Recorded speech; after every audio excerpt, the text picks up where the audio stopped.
desvendando a Bíblia de capa a capa para entender se a homossexualidade é ou não um pecado. Uma das principais acusações contra a comunidade LGBTQIAPN+, é que o seu estilo de vida e as suas relações homoafetivas seriam condenadas por Deus. Então, com isso, os conservadores lançam mão de 7 passagens bíblicas que supostamente condenam a prática homossexual. Antes de eu entrar nesse assunto, vamos deixar uma coisa bem clara.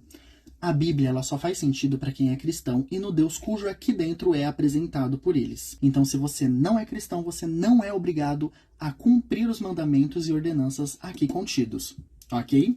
Voltando ao assunto, as pessoas precisam entender que a Bíblia não foi escrita no século atual e que os autores da Bíblia não estavam pensando ou cogitando a ideia na sociedade em que estamos. Eles estavam pensando na sociedade em que viviam, por isso não podemos fazer uma leitura literal dos textos sem levar em conta o contexto histórico, geográfico, cultural e linguístico. Sendo assim, poderemos afirmar que o Deus hebreu incentiva o canibalismo, pois há um versículo que diz: vocês comerão a carne dos seus filhos e das suas filhas. Está lá em Levíticos capítulo 26, versículo 29. Ou poderíamos dizer que o apóstolo Paulo é escravocrata, pois há uma carta endereçada a Filemon que diz que recebam os escravos que fugiram de minha casa. Ou que o Deus do Antigo Testamento é genocida, porque ele pediu a destruição de povos. Assim diz o Senhor dos Exércitos: eu me recordei do que fez a Amaleque a Israel, como se lhe opôs no caminho quando subia ao Egito.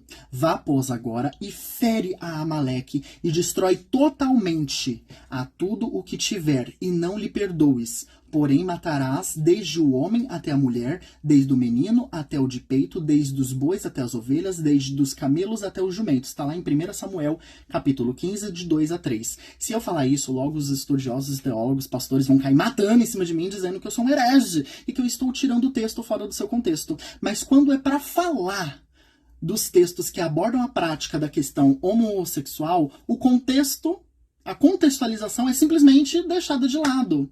E se faz uma leitura literal das passagens que é feita de propósito para condenar as pessoas, sabe? Eles esquecem que Deus morreu na cruz e também as ama.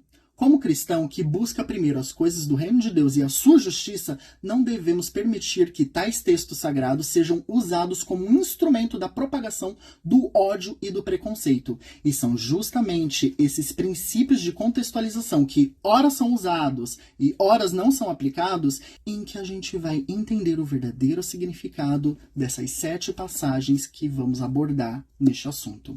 Então não percam os próximos vídeos.